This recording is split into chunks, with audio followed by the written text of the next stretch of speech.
시작하겠습니다. 좋으신 하나님, 우리의 삶의 매 순간 매 자리를 주님의 그 크신 은혜와 긍휼과 성령의 권능으로 함께 해주시니 감사합니다. 그것이 어디를 가든지 주님과 함께하면 그것이 하늘나라요, 그것이 하나님의 은혜의 자리요, 그것이 하나님의 권능을 맛볼 수 있는 축복의 자리임을 날마다 고백하고 우리 삶의 모든 순간순간이, 모든 지경들이 주님과 동행하는 삶이 될 수 있도록 은혜 부어 주옵소서. 오늘부터 시작되는 이사야 선지자의 말씀을 통해 우리가 할 것이는 이 시대에 필요한, 우리 영혼들에 필요한 하나님의 생명의 말씀을 같이 나누려고 합니다. 그 말씀이 우리 영혼을 다시 한번 소생케 하는 능력의 말씀 되게 하시고, 구원의 말씀이 되게 하시고, 은혜의 말씀이 될 수 있도록 말씀을 통해 주시는 그 하나님 놀라운 지혜를 붙잡게 도와주시옵소서. 사랑하는 모든 성도들이 그 말씀의 능력과 은혜로 말미암아 이 세상을 살아가는 모든 순간순간들이 늘 감사가 넘치게 하시고 주님을 향한 사랑과 헌신으로 충만할 수 있도록 은혜 부어 주시옵소서. 오늘 또 하나님의 말씀을 통해 역사하실 은혜를 간절히 소망하고 예수 그리스도의 이름으로 기도합니다. 아멘. 우리가 지난주에 같이 나누었던 우리 요절 말씀 시편 86편 5절로 17절까지 같이 읽고 오늘 본문 이사야로 들어가겠습니다. 주여, 주는 긍휼히 여기시며 은혜를 베푸시며 노하기를 거디하시며 인자와 진실이 풍성하신 하나님이시오니 내게로 돌이키사 내게 은혜를 베푸소서. 주의 종에게 힘을 주시고 여호와여, 주는 나를 돕고 위로하시는 이시니이다. 아멘. 자, 오늘부터 이제 이사야의 말씀을 이제 오늘은 개론적으로 또 1장만 이렇게 살펴보고요. 이제 다음 아마도 이제 1월 초에 아마 그쯤이 될 것 같은데 이제 그때부터 본격적으로 이사야서를 40장까지 39장 이렇게 잘라서 좀 이렇게 나누어서 하려고 합니다. 여러분들이 이사야 말씀을 여러분 잘 아시지만 또 우리가 평소에 잘 읽고 또 인용하는 말씀이지만 다시 한번 우리 깊이 있게 그 말씀을 통해서 이사야 선지자에게 주셨던 그 은혜와 하나님의 지혜와 능력을 오늘 우리 이스라엘 살아가는 우리 모두에게 주실 줄 믿고 말씀 같이 나누도록 하겠습니다. 오늘 이사야의 우리 1장 말씀인데 주제는 신실하게 말씀에 순종하는 삶을 결단하는 것이 필요하다는 것을 오늘 우리에게 말씀하고 있습니다. 이것을 주제로 말씀을 같이 나누어 보겠습니다. 자, 이사야 여러분 잘 아는 말씀이기 때문에 제가 자세한 개론적인 얘기는 하지 않겠습니다. 중요한 것들만 몇 가지만 제가 잘라서 이렇게 말씀을 좀 같이 드리려고 하는데요. 여러분 설교 묵상 노트에 다 있습니다. 자, 이 선지자 이사야가 쓴 성경을 이사야서 우리가 보통 이렇게 얘기하는데 이 증언이 어디에나 있냐면 누가복음 4장 17절도 있고 사도행전 8장 3절에도 이사야가 선지자 이사야가 기록한 말씀이다라는 게 이제 기록되어 증언되고 있습니다. 이사야라는 이름 자체의 의미가 뭐냐면 이사야 이름 자체가 구원의 메시지를 선포하는 이름입니다.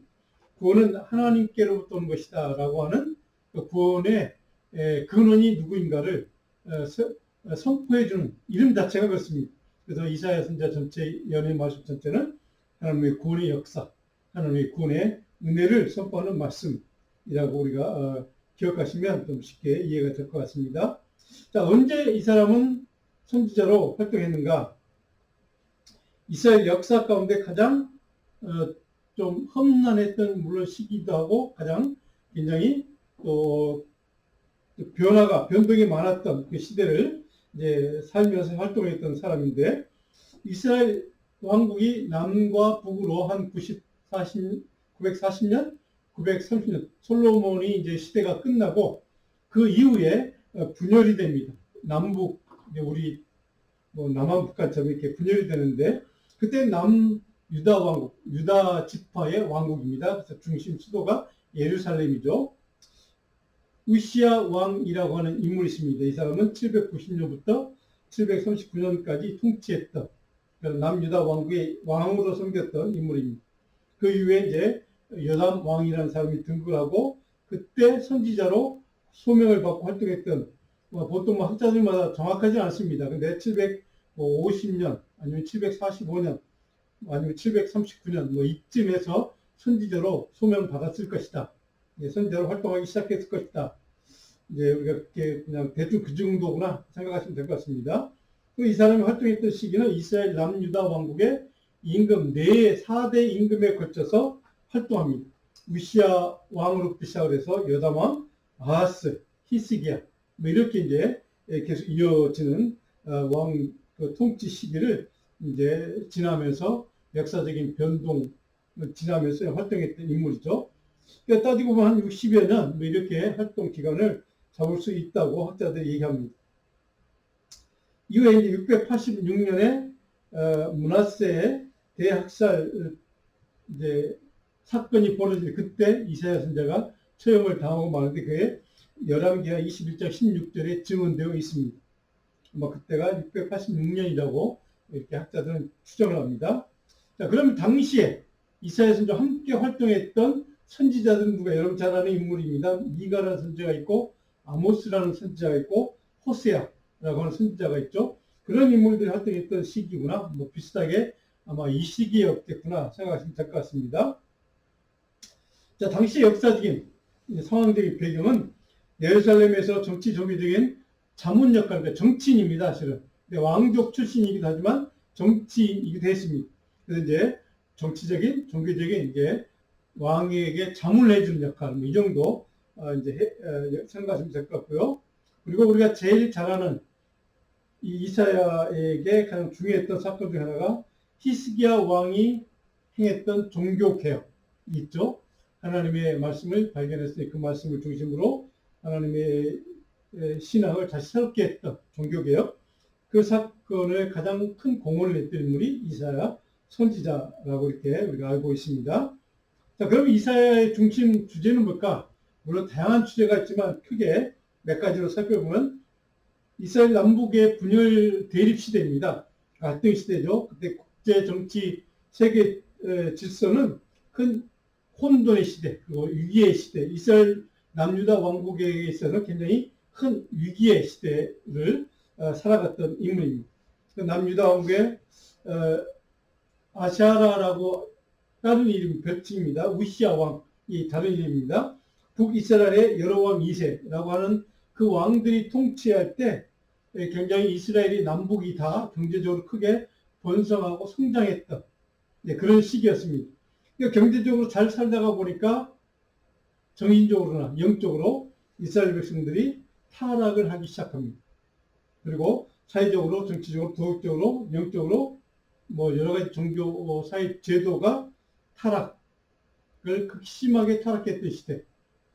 혼돈의 시대이죠. 그래서 하나님이 그걸 보시고 참지 더 이상 못 참겠다 하시고 하나님이 진노하시고 그걸 심판을 결정하십니다. 오늘 이제 1장에 기록되어 있습니다.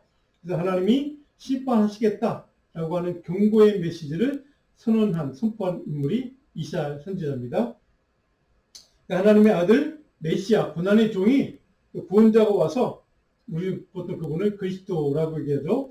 심판하고 구원해 줄 것이라고 하는 소망의 예언의 메시지를 선포했던 인물이 또 동시에 이사야 선지자입니다. 이사야 선지자는 순환의 종에 대한 예언, 우리가 잘 아는 이사야 우리가 고난주간 때 살펴보는 말씀 있죠. 이사야 58장, 57장 말고 58장 이렇게 이어져 있는 순환의 종에 대한 이야기를 우리는 잘 알고 있습니다. 그 예언, 그 종의 순환을 통해서 하나님의 구원의 역사가 우리를 구원하시는 하나님의 그 역사가 일어날 것을 예언하시는 그 말씀. 자, 대충 이 정도로 배경을 하고 이제 오늘 본격적으로 1장 말씀 우리 좀 구절을 중심으로 해서 살펴보려고 합니다. 오늘 성경을 좀 다 펴시면 좋겠고요. 여러분들 성경을 펴시고 이사야 구약성경 제 성경은 967, 8면쯤 됩니다. 이사야 1장. 자, 1절부터 우리 몇 절만 같이 읽겠습니다. 1절부터 우리 한 5절까지만 한번 같이 읽어볼까요? 1절부터 천천히 각 가정에서 성경을 다 펴시고 1절부터 5절까지만 같이 읽습니다. 유다 왕 우시야와 요담과 아하스와 히스기야 시대의 아모스의 아들 이사야가 유다와 예루살렘에 관하여 본 계시라. 하늘이여 들으라, 땅이여 귀를 기울이라. 여호와께서 말씀하시기를 내가 자식을 양육하였거늘 그들이 나를 거역하였도다. 소는 그 임대를 알고 나귀는 그 주인의 구유를 알건만은 이스라엘은 알지 못하고 나의 백성은 깨닫지 못하는도다 하셨도다. 슬프다, 범죄한 나라요 허물진 백성이요 행악의 종자요 행위가 부패한 자식이로다. 그들이 여호와를 바라며 이스라엘의 거룩하시기를 만홀히 여겨 멀리하고 물러갔도다. 너희가 어찌하여 외를 맞으려고 폐역을 거듭하느냐. 온 머리는 병들었고 온 마음은 피곤하시며. 한 절 더 6절까지 발바닥에서 머리까지 서는 곳이 없이 상한 것과 떠진 것과 서로 맞은 흔적뿐이거늘 그것을 싸매며 기름으로 그릇경을 받지 못하였도다. 그러면서 7절에 보면 너희 땅은 이제 황폐해졌다라고 이렇게 좀 이어집니다. 자, 이 몇 구절에 1장 시작하는 몇 구절의 말씀은 당시 이사야 선지자가 살았던 남유다 왕국의 백성들의 영적인 현실이 어떠했는가를 정확하게 묘사해주는 그런 말씀입니다. 자, 지도를 한 몇 장, 세 장 볼 텐데요. 당시에 남유다 왕국, 북이스라엘 왕국, 이제 남북이 이제 갈라진 게 930년, 40년, 그때 솔로몬 이후입니다. 그때 여로보암 왕이 북이스라엘의 통치자가 되었고, 남유다 왕국의 르호보암이라는 임금이 이제 통치가 됐는데, 남북을 분할해서 이 사람들이 이름도 뭐 이제 여로보암, 르호보암 이렇게 비슷한데, 이 사람들이 첫 번째 그러니까 남왕국, 북왕국의 통치자들입니다. 근데 이 사람들이 굉장히 성경에 보면 굉장히 악한 왕들로 묘사되고 있습니다. 자, 그런데 그 다음 지도 보시면요. 여기 북이스라엘 왕국 땅입니다. 이거 남유다 왕국 땅. 남유다 왕국의 예루살렘. 이게 북이스라엘 왕은 여기 더 안에 돼 있죠. 갈릴리 호수를 포함해서 이렇게 돼 있는데, 이게 보통 이제 우리가 그 다음 지도 한번 볼까요? 예, 북이스라엘 왕국. 사마리아가 포함이 되십니다. 이제 여기가 굉장히 중요한 땅입니다. 사마리아. 남유다 왕국. 요 남쪽에 유다 지파의 땅이었죠. 이렇게 구분됐구나. 북이스라엘 왕국은 갈릴리 바다까지 포함되어 있구나. 사마리아도 포함되어 있구나. 그냥 대충 그 정도 이해하시면, 기억해 주시면 좋겠습니다. 자, 1절을 보시면 지금 우리가 읽었던 말씀, 유다 왕 우시야와 요담과 아하스와 히스기야 왕 이름, 남유다 왕국의 이름들입니다. 그때 이사야가 이제 활동했던, 자기가 섬겼던 임금들 명단이죠. 자, 근데 마지막 1절 마지막에 그러니까 유다와 예루살렘에 관하여 본 계시라. 하나님이 주신 계시, 예언의 말씀이다. 이렇게 1절이 끝나고 있습니다. 자, 근데 그 현실 2절부터 기록되어 있는 내용을 보면 참 우리가 읽기만 해도 끔찍한 그런 성한 것을 보게 됩니다. 2절로부터 15절까지 단락의 내용은 뭐냐면 백성들이 악한 죄의 현실, 하나님께 돌이키라고 하는 선지자의 충원, 호소, 초청, 회개의 자료 초청하는 이야기가 15절까지 쭉 기록되어 있습니다. 자, 도대체 이스라엘 백성들이 무슨 상황인가 영적으로 2절로 9절까지는 그들이 하나님의 말씀, 하나님의 거역하고 대적했던, 불순종했던 그런 모습을 기록하고 있고, 그 다음에 거기에 대해서 하나님이 진노하시고 도저히 참지 않겠다라고 선언하시고 그들을 책망하시고 징벌하시겠다고 하는 선언이 기록되어 있습니다. 그래서 2절에 보니까 그들의 현실이 어떤 건가? 하늘이여 들으라, 땅이여 귀를 기울이라. 여호와께서 내가 자식을 양육했거늘. 이스라엘 백성들을 남유다하고 자식이라고 표현합니다. 아버지와 자식 사이의 관계로 하나님과 이스라엘 백성들의 사이를 이렇게 이제 표현하고 있습니다. 나는 그들을 자식처럼 사랑으로 양육했는데 그들이 어떻게 했다고? 나를 거역했다, 거절했다, 불순종했다라고 하는 표현이 정확하게 기록되어 있습니다. 3절에 보니까 이스라엘은 하나님께서 알지도 못하고 그들의 죄를 깨닫지도 못하고 영적인 분별력을 상실한 상태가 당시에 남유다 왕국의 현실이었다. 백성들의 영적인 현실이었다라고 정확히 기록해 놓고 있습니다. 자, 거기에 대해서 선지자가 하나님이 선지자를 통해서 그들의 죄에 대한 기소하는 이야기가 쭉 기록되어 있는, 죄가 이런 죄 항목들을 나열하는, 우리 재판정에서 이제 뭐 검사들이 저 사람 피고가 이런 죄를 졌습니다라고 기소하는 항목들을 쭉 나열하고 있는 게 오늘 이제 2절부터 쭉 내용들이 기록되어 있죠. 4절에 보니까 슬프다. 범죄한 나라여 허물진 백성이요 행악의 종자 이스라엘 백성은 남유다 왕국이 그런 하나님 앞에 그런 존재들이라는 것이죠. 행악자 굉장히 강한 용어들이죠. 그렇죠? 부패한 자식 그리고 그들이 여호와를 버렸다. 이스라엘의 거룩한 일을 마누로 여겨 멀리했다. 떠났다. 우상을 숭배했다. 이런 의미입니다. 그리고 거룩하신 일을 마누로 여겨 멀리했던 이유가 뭘까요? 그들이 교만해졌습니다. 경제적으로 살만하니까 그들이 영적으로 거만해진 겁니다. 교만해진 것. 그것 때문에 하나님을 멀리하고 하나님을 떠나고 버렸다는 건 바로 이것이 그들이 하나님 앞에 진 영적인 죄 내용, 기소의 내용입니다. 그런데 5절에 보니까 탄식하는 게 이렇습니다. 근데 너희가 어찌하여 매를 더 맞으려고 자식일까 매를 맞는다 이렇게 표현했죠. 폐역을 거듭거듭 하느냐 머리는 병들었고 온 마음은 피곤했으며 자 너희들이 상황이 좀 이런 상황이다. 폐역의 원인이 바로 마음이 피곤하고 머리가 병들었다. 그러니까 정상적인 상태가 아니라는 것이죠.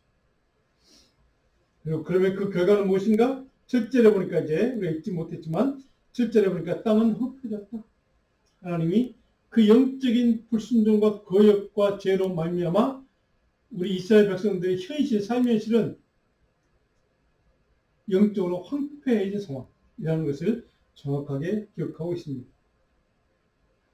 자, 그래서 이제 9절에 보면 중요한 구절이 굉장히 중요한 메시지입니다. 9절을 보면 자, 그런 황폐해진 상황, 정말 비참한 영적인 비참한 상황, 그럼에도 불구하고 9절에 하나님은 이스라엘 자기 자식을 사랑하시는 그 하나님은 어떻게 그들을 대우하셨는가?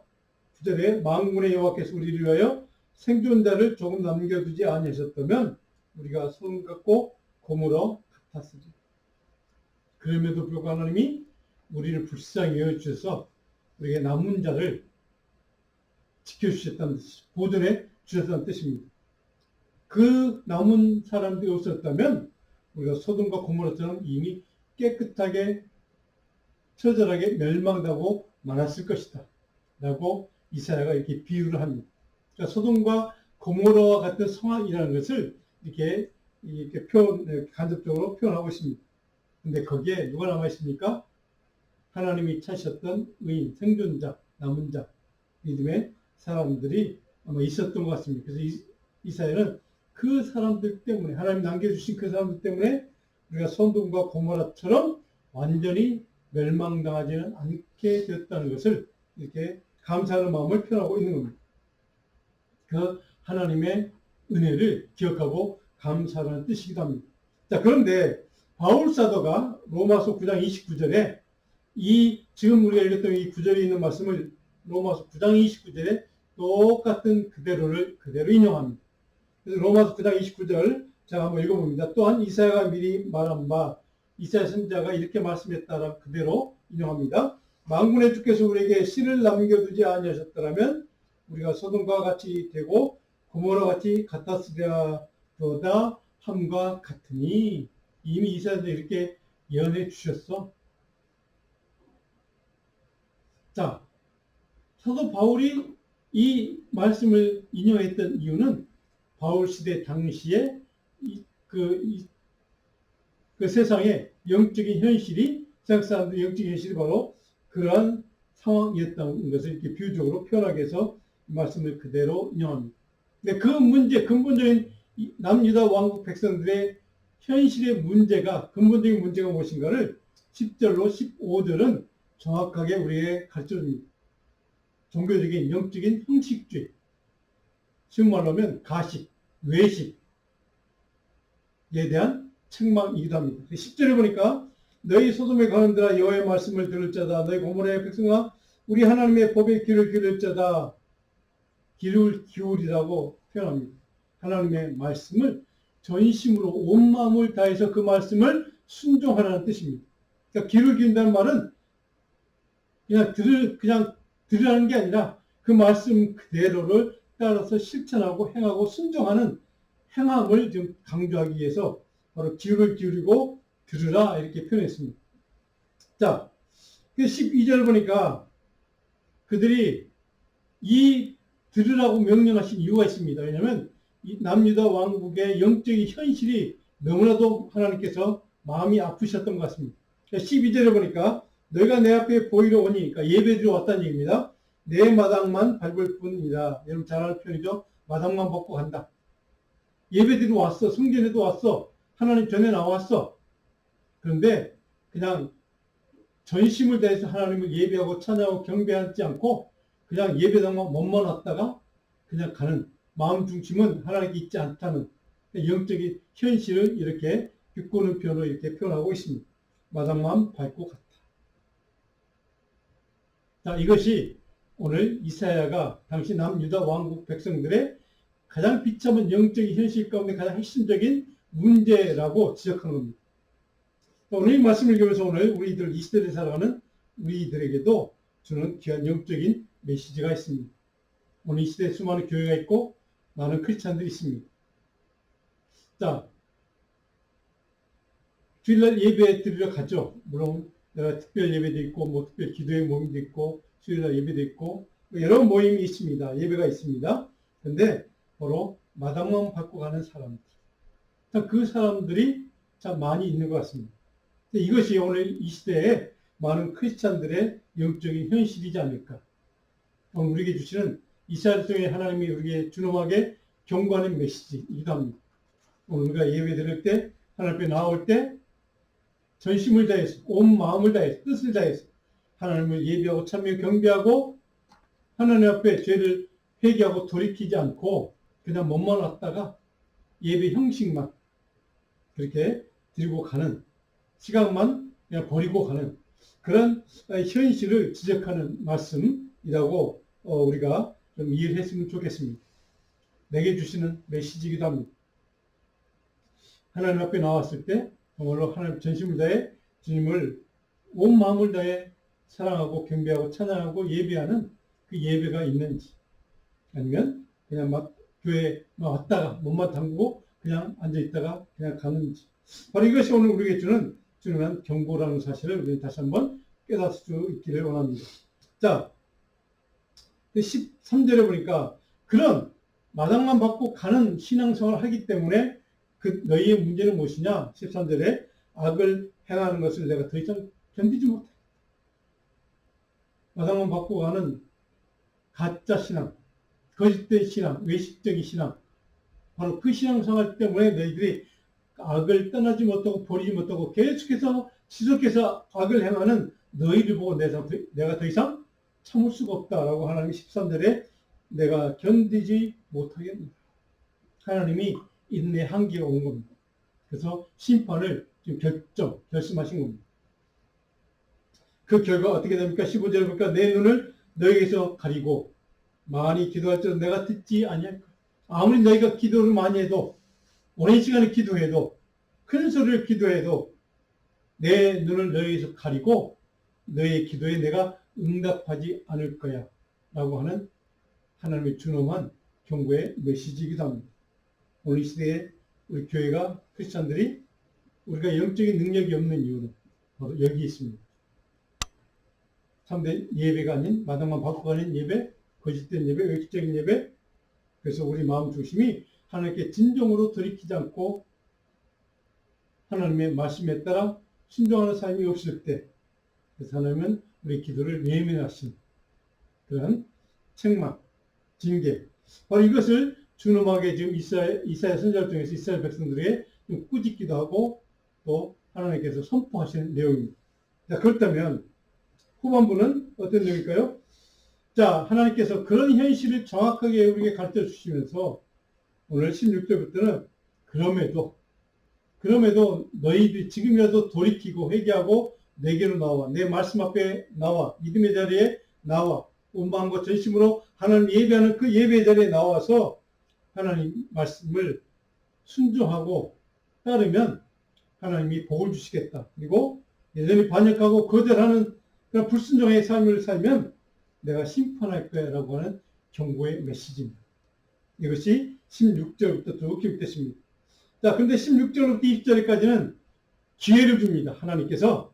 그래, 너희들 현실이 이래. 나 이거 더 이상 못 참겠어. 너희들 지금 심판할 거야 라고 결심을 하셨으면서 하나님은 한 번 더 마지막 최후 기회를 더 주시죠.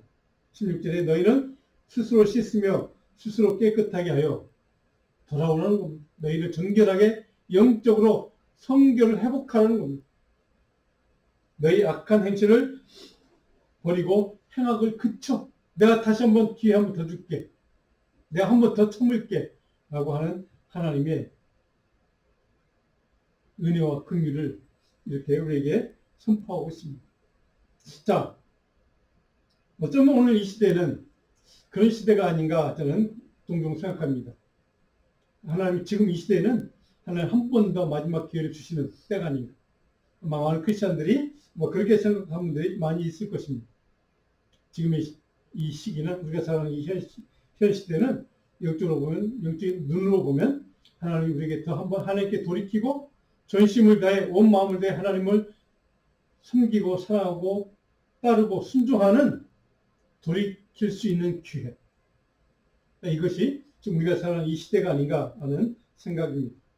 우리 삶의 영적인 거룩성, 삶의 거룩성을 회복하라는 하나님이 다시 한번 기회를 주시는 겁니다. 그리고 17절에 돌이키는 것으로 끝나지 않고 어떻게 하라고요? 17절에 선행을 배우며 정의를 구하며 그렇게 살라는 겁니다. 돌이킨 것으로 끝나지 않고 돌이킴대로 하나님 말씀의 명령에 따라 그대로 순종하고 따르며 살라라고 하는 게 하나님의 메시지, 명령입니다. 자, 그렇게 살면 하나님 어떻게 하신다고요? 우리의 죄를 용서하시고 구원하시겠다는 약속까지 주어집니다. 18절에 우리 18절을 같이 한번 읽어볼까요? 18절 말씀. 여호와께서 말씀하시되 오라 소리 내 죄가 주홍 같을지라도 눈과 같이 희어질 것이요 진홍같이 붉을지라도 양털같이 희게 되리라. 이게 잘 아는 찬송과 가사 아닙니까? 주홍빛 같은 내 죄, 주홍빛 같은 내 죄, 눈과 같이 희게 되리라. 그런 하나님의 용서와 구원의 은혜를 허락하실 것이라는 하나님의 약속의 메시지입니다. 자, 이것이 이사야를 통해서 하나님 우리에게 선포해 주신 복음의 내용입니다. 이런 순종의 선한 삶의 열매를 위해서 반드시 회개의 돌이킴이 필요하다는 것, 그리고 회개하는 자에게 주시는 하나님의 은혜가 있고 용서가 있고 구원이 있고 또 다른 은혜는 뭔가 19절에 보니까 너희가 즐겨 순종하면 땅의 아름다운 소산을 먹을 것이요 물질적인 삶의 형통의 복을 허락하신다는 약속이기도 합니다. 땅의 아름다운 소산을 먹을 것이요 2절은 반대로 거절하고 배반하면 칼에 삼켜질 것이다. 멸망당할 것이라는 말씀이죠. 자, 초청에 순종하는 하나님의 회개 자리에 초청하는 이 메시지에 최후 통첩에 순종하는 자는 하나님의 사람들에게 축복을 약속하셨고 그리고 그것을 거절하고 거역하는 자들에게는 그 대가 하나님의 심판 징벌을 선언하시는 이야기가 지금 15절까지 기록되어 있습니다. 자, 21절부터 28절까지는 이렇게 선포하신 다음에 이제 최후 통첩까지 끝났습니다. 그랬더니 하나님께서 이제 곧 심판이 임하게 될 거예요. 임박한 심판에 대한 선언이 있습니다. 영적으로 고아도 과부도 사회적인 약자들 돌보지 않는 사회적인 도덕 윤리 가치가 사라질 시대, 땅이 떨어질 시대, 또 부패한 시대, 정치 질서, 사회 제도도 다 무너질 시대, 타락의 시대를 하나님께서 살아가는 그들에게 한번 기회를 주셨는데 그것마저 지키지 않으면 하나님 어떻게 하실 것인가? 24절에 그러므로 주 만군의 여호와 이스라엘에 잡는다고 말씀하시되 내가 슬퍼한다. 그럼에도 너희들이 지키지 않고 듣지 않는다. 내가 슬퍼해. 그럼 25절에 이렇게 선포합니다. 내가 내 찌꺼기를 잿물로 씻듯이 녹여서 청결하게 하며 내 혼잣물을 다 제하여 버리고 어떻게 한다고? 너희를 순결하게 내가 빚을 것이다. 정결을 회복하게 할 것이다. 하나님께서 그렇게 우리를 완전히 리파인시킨다는 겁니다. 우리를 정하게 만드는 뜻입니다. 26절에 보니까 하나님 또 어떻게 하시는가? 내가라는 단어가 반복된 하나님이 직접입니다. 하나님 직접 그런 일을 행하시겠다고 약속하는 겁니다. 내가 내 재판관들을 처음과 같이 내 모사들을 본래와 같이 회복할 것이다. 본래 하나님 말씀에 순종했던 재판관들, 하나님 말씀에 따라 그대로 순종했던 정치 지도자들, 그들의 영적인 순결을 내가 다시 회복할 거야. 그 회복의 방법이 무엇인가? 그것이 이제 드디어 우리가 잘 아는 메시아를 보내시겠다는 이제 선언을 하십니다. 자, 27절에 보면 내가 이렇게 마지막 기회를 줬는데 27절에 그 돌아온 자들은 공의로 구속함을 받을 것이다. 회개하고 마지막 이제 최후 통첩에 응답해서 순종하고 돌이키고 회개하고 하나님의 믿음의 자리에 말씀의 자리에 순종의 자리에 나오면 내가 공의로 그를 구원할 거야. 라고는 약속의 메시지이기도 합니다. 자, 28절에 보면 그 반대로 그럼에도 불구하고 최후 통첩 기회에도 불구하고 거절하고 거역하고 불순종하고 돌이키지 않고 회개하지 않으면 28절 그러나 패역한 자와 죄인은 함께 폐망하고 여호와를 버린 자도 멸망할 것이다. 여호와는 심판을 선언합니다. 여호와는 저주, 멸망을 선언합니다.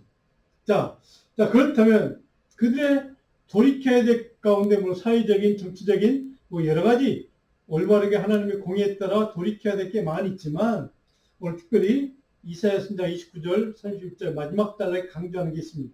무엇을 돌이켜야 할 것인가? 무엇이 문제인가 하는 겁니다. 자, 우상 숭배에 대한 예가 드디어 기록되어 있습니다. 29절에 보니까 너희가 기뻐하던 상수리 나무로 말미암아 너희가 부끄러움을 당할 것이요. 자, 이게 기뻐하던 상수리 나무, 이스라엘 남유다 왕국 왜 상수리 나무를 기뻐했을까? 도대체 이게 무슨 뜻인가? 근데 그것 때문에 너희들이 수치를 당할 거야. 부끄러움을 당할 거라고 선언합니다. 도대체 이게 무슨 상수리 나무? 어디 많이 들어보신 적이 있으시죠? 창세기에 자주 등장하는 용어들입니다. 자, 창세기 35장 1절부터 보면 세겜 땅에서 도피 생활했던 야곱이 이제 그 딸 디나가 있죠. 디나가 세겜 족속들 아들들에게 이제 그 성적인 어떤 그 폭력을 당하죠. 그래서 그거를 알게 되었던 그 자식들이, 야곱의 자식들이 이제 그래서 복수하는 그런 이야기를 아마 여러분들이 들었을 겁니다. 그 사건이 있은 다음에 하나님이 야곱에게 명령합니다. 이제 내가 베들로 돌아가. 내 고향 땅으로 돌아가. 야곱이 예스하고 순종하고 이제 떠나기로 결심하고 이제 짐을 다 정리하고 하는데 가장 마지막으로 정리한 게 있습니다.